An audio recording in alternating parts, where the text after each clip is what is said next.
turmoil right now, and unfortunately, most of the turmoil has originated in my country, in the United States, with its very erratic and destabilizing policies. The reason for the turmoil is actually, ironically, a positive reason. But let me explain what I mean. The most basic trend in the world economy, really during the last 75 years, during the last 3/4 of the century, is the process of economic convergence, by which the developing regions of the world, the regions that generally were under European imperial rule or U.S. imperial rule, have been catching up with the former advanced economies, so-called, of Europe and the United States. So, as of 1950, the world was fundamentally divided between a small part of the world, the North Atlantic region of Europe, Britain, the U.S., and almost all the rest of the world being at low income and for many countries war-torn and newly independent. From that point of 1950, when the West dominated the world and the United States dominated the West, we've had over 3/4 of the century a process in which especially the countries of Asia have grown rapidly. They were able to leapfrog technologies and to achieve a consistently high rate of economic growth. And this has transformed the global economic landscape, and it's transforming the global geopolitical landscape as well. Let me give you just a couple of numbers. In 1980, the developed countries, according to the IMF's classification, constituted about 64% of world output, measured at purchasing power parity. By 2025, by today, that share has gone down to 39%. If you look at the combined GDP of the United States, Canada, European Union, United Kingdom, Japan, Australia, New Zealand, from 64% to 39%. The emerging Asian countries have gone from 8.5%, that includes China, India, Thailand, the rest of ASEAN, to 35.3% as of today. So a dramatic transformation where emerging Asia has about the same GDP as the advanced economies. If you look broadly at the emerging market and developing economies, according to the IMF's numbers, in 1980, the emerging market and developing economies, which is about 85% of the world population, accounted for 35% of world output in 1980, but today 60.6% of world output. In other words, well over half of world output, much larger than the share of world output in the advanced economies. This is the good news of economic development. It's actually working. It's working especially in Asia, and within Asia, it's working very dynamically, of course, in China, but also in the ASEAN countries with a 700 million population, and also in India with its 1.5 billion population. India is growing reliably at 6 to 7% per year. China grew at nearly 3% per year for more than 40 years after 1980. ASEAN grows at 5 to 6% per year, a good pace, and that means a lot of catching up growth or narrowing the gap with the high-income countries of the world. This is the most powerful trend in the world economy, that developing countries grow more rapidly than the advanced economies. The United States economic growth today is around 2% per year. Europe's economic growth, perhaps 1% per year, or if it's bad luck, this coming year, economic stagnation. So we're on a path where the developing countries, the emerging market economies like Thailand, like the ASEAN countries, will continue to develop much more rapidly than the old leaders of the world economy. And that means that there is an ongoing shift of the proportion of world output and world trade, shifting towards Asia and shifting more generally towards the emerging and developing economies. All of this is good news. Of course, there's a major complicating factor for the whole world, which is that the overall world economic growth has also put tremendous strain on the Earth's physical systems in three quite fundamental and quite dangerous ways. The first, of course, is that humanity is changing the climate itself, and the climate is changing rather rapidly and dramatically. The core reason for the climate change is the use of fossil fuels and the emission of carbon dioxide that accompanies the burning of fossil fuels, which is the dominant greenhouse gas which has warmed the planet. And we've reached 1.5 degrees Celsius warming compared to the pre-industrial temperature of the planet.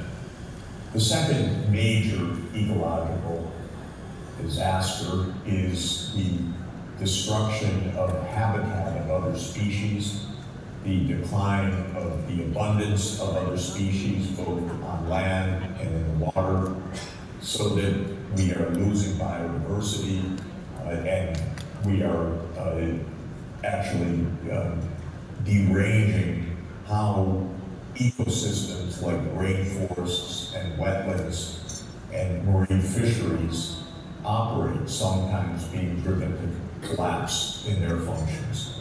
And the third ecological crisis is the massive pollution, mainly from the petrochemical industry or the chemical industry more generally, which has had a profound effect on plastics pollution, on toxic chemical pollutants in the air, in the fresh water supplies, in the oceans, and in the soil.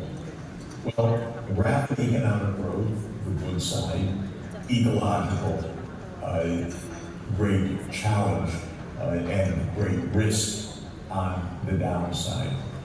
But the other downside is that the changes in the structure of the world economy, the rise of the emerging economies, which I think all of us should regard as very good news. In other words, the sharing of the prosperity, the catching up of countries that were under imperial domination, which is most of the neighborhood of Thailand, though not Thailand itself.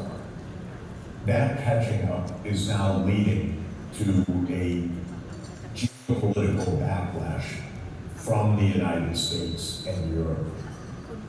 What's happening fundamentally in the international trade system is that the United States and Europe are becoming protectionist because of a backlash against the success of the emerging economies. Let me put it this way. The US and Europe don't play fair. When they were dominant, they told the rest of the world, open your markets, trade is good, and it is good. And trade led to rapid growth of the emerging and developing economies. But when the rich countries saw that their relative position was slipping in the world, and the United States saw that its dominance in the world economy was disappearing because of the rise of China, because of the rise of India, because of the catching up of other countries, the United States made a backlash to globalization. And this is what our current politics is causing now in disruption of global trade. Donald Trump was elected both in 2016 and in 2024 on an anti-trade, protectionist, and largely anti-China political platform. Because he told the American people trade is bad, it's taken their jobs, China is evil, we must protect America from these adverse and dangerous forces abroad. And unfortunately, a lot of the American public bought into this message. And so this is essentially the origin of Trump's trade war on the world that he has unleashed in the first months of his administration. Europe is a little bit better, but not so much better, partly because Europe is very subservient to the United States, and it follows the U.S. lead to an important extent. But the United States is really the worst progenitor of this new protectionism. Trump has promised the American people that he will restore the glories of America through protectionism. Of course, he will do nothing of the sort. He will make the U.S. economy less competitive. He will isolate the United States in geopolitical affairs. He will reduce the power and the weight of the United States in global politics. It's already happening. But this is all being done in a rather disorganized and illogical attempt by the U.S. political system to maintain its dominance globally in the world economy and in finance and technology.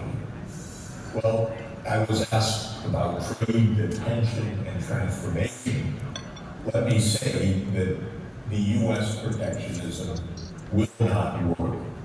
Of course, it will disrupt economies in the short term. I think it's a terrible policy led by people who have very little understanding of the world economy for reasons that are, in my opinion, both wrong and unacceptable in moral terms as well as in practical terms. Donald Trump has broken apart the WTO rules.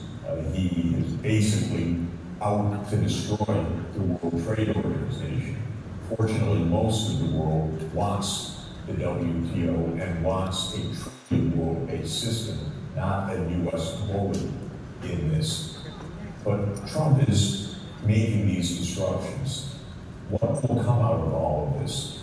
In my view, not so much damage, except to the U.S. itself. The U.S. will put itself deeper into disadvantage, but it will not stop the growth of the emerging and developing economies. It will not end their trade. It will not contain China. It will not stop the basic dynamics of change underway in the world. The United States share of world output is currently about 14% of GDP measured by these international prices that I've been referring That share will continue to decline. The U.S. economy is not insignificant, but it's hardly the dominant share of the world. The U.S. share of international trade of the total imports of the world is around 13% of total imports. So the U.S. market is important, but again, it's not essential for Thailand, for ASEAN, for almost anybody else in the world other than Canada and Mexico, the two immediate neighbors of the United States, and a few countries in Central America and the Caribbean region. But for the rest of the world, especially for Asia, Asia could go along and continue its development if the United States were to completely close itself off from the rest of the world. It would be inconvenient, but there's nothing that the United States economy provides that can't be obtained in other ways.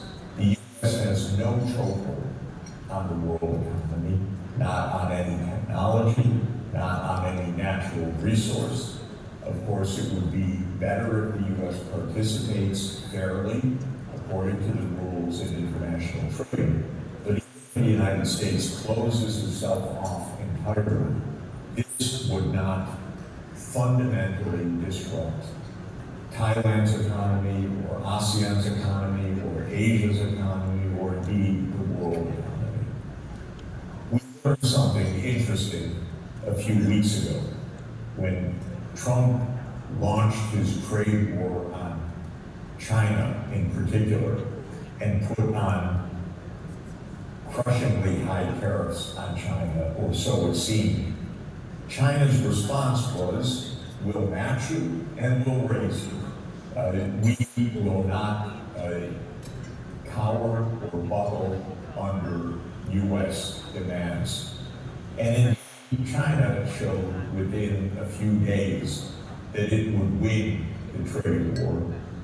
China dominates, as we know, in a critical area of the rare earths, and especially, so I learned, the rare earth magnets, which are vital for the U.S. manufacturing sector and for the automotive industry in particular. And it was clear right away that if the United States maintained its trade war on China, and China responded by limiting the exports of rare earth magnets, the U.S. auto industry would essentially grind to a halt within a few weeks. And so it didn't take long for the United States to suspend its trade war on China, because in effect, without the U.S. admitting it, it lost that trade war essentially within the first few hours of Donald Trump's shots being fired, because China has what the United States needs, but the United States does not have anything that is absolutely essential for China. The U.S. believed that it had a chokehold on China with advanced semiconductors, but even in that regard, China is quickly making workarounds of U.S. semiconductors. And I would suspect within a couple of years, China will have the equivalents of NVIDIA chips. In some cases, in some uses, it already does. And in others, China, I think, will be able to catch up rather quickly in the next few years. So all of this is to say, in summary, that I believe that the rapid growth of Asia will continue in the coming decades, with or without the participation of the United States. I don't believe the U.S. is essential in this process. I don't believe the U.S. has any decisive chokeholds on international trade or international finance, for that matter. Even the role of the dollar, which is predominant until today, perhaps 60% of global international payments and settlements are in dollars. Even that is likely to change quite rapidly in the next 10 years, in my view, partly because of the rise of digital currencies, including digital central bank currencies, partly because the United States has abused its privilege of being the key currency by weaponizing the dollar, using it to enforce sanctions, freezing Russia's assets, freezing assets of other countries such as Iran, Afghanistan, North Korea, Venezuela, and making continuous threats backed by the dollar. This also will lead to in my view, a rapid transformation of payments to a multi-currency system in which at least the renminbi will play a very substantial role in just the coming years. And we're already seeing the significant rise of trade that is now denominated and settled in renminbi. And I think that this is likely to accelerate. And it is one of the aims of the BRICS countries to ensure that the United States cannot use a weaponized dollar to impede the economic processes in the BRICS countries. So my view, ladies and gentlemen, is that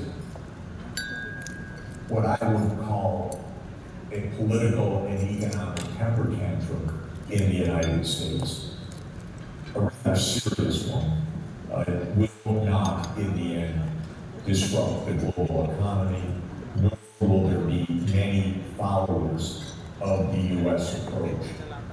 Europe will follow rather halfway, but not as extreme as the United States. Most of the rest of the world will stick with the World Trade Organization and will stick with most favored nation treatment of trade, will not play the games that Donald Trump is playing, and will move forward on that basis. Let me just add that even Trump's tariffs possibly will be deemed to be void and illegal by the U.S. Supreme Court sometime soon. This is more of a guess, but I can tell you from a factual point of view, Trump has greatly exceeded his political authority under the U.S. Constitution, according to which, in Article 1, Section 8 of our Constitution, the power to levy tariffs belongs solely to the U.S. Congress. But Trump has arrogated that power by declaring emergencies that don't exist. And it's quite possible that the Supreme Court will simply nullify all of Trump's tariff actions because the two lower courts have so far ruled against the Trump administration. He does have more friends in the Supreme Court, but it's quite possible that this whole episode of U.S. protectionism will prove to be eliminated not through international processes, but through the American legal process. Let me conclude by noting something else that is related to the ecological crisis and technological change. And I know it's a major topic that you're going to be discussing in ITD. And that is that while the U.S. will not break the world trade system, there will be major transformations ahead in international trade, especially the transformation to green technologies, green energy systems, and digital technologies. The idea that we are moving to a green and digital economy is accurate. We are moving to electric vehicles. We are moving to a hydrogen-based shipping economy. We are moving to renewable energy as the basis of the power grid. All of this is inevitable because of the realities of the ecological or environmental, disasters that are unfolding. Once again, the United States is denying all of this, but only to its own harm, because China, the ASEAN countries, will become the leaders of the new green technologies, and will be providing them also as exports to the rest of the world. So the transformation of the content of trade will change. We will move from a fossil fuel economy to a zero carbon economy because we need to. We will move to a digital-based services economy, of course, because it's already happening dramatically. And therefore, I see the integration of Thailand and ASEAN with China to be absolutely spurred and deepened by the transformations to green and digital technologies. By this I mean that in this transformation there will be a greater intensification of regional-based trade, regional-based infrastructure, regional power grids, regional digital connectivity, regional AI systems and data centers. All this will pull ASEAN more closely together, and it will pull ASEAN and China more closely together. In fact, what will turn out to be a wonderful trading area is the 15 countries of RCEP, of the Regional Comprehensive Economic Partnership. The 10 ASEAN countries, China, Japan, Korea, Australia, and New Zealand. And I'm hoping that because of the changing geopolitics and economics, that India will join as the 16th member of RCEP, in which case RCEP would be by far the most important and dynamic trading group in the world. And it would also be a region of the physical integration of infrastructure, of the clean power grid, of the hydrogen-based shipping economy, of fast rail and other advanced transport options, and so forth.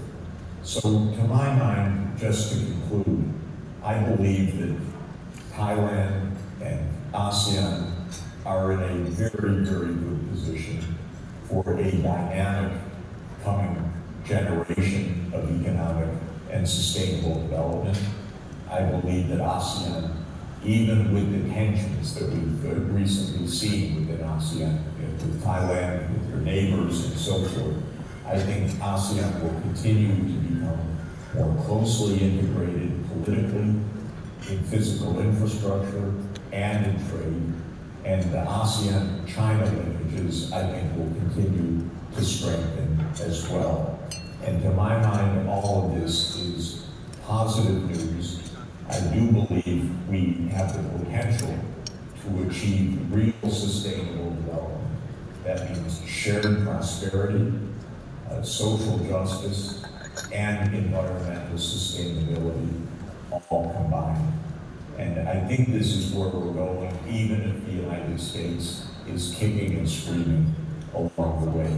So I'm rather optimistic for your region, and I think that the dynamism of your academic leadership, your business sector, and the entrepreneurs of the region will make a great success in the coming generation. Let me thank you for the chance to give these brief remarks. I hope they're helpful, and I wish all success to ITD 2025. Thank you very much.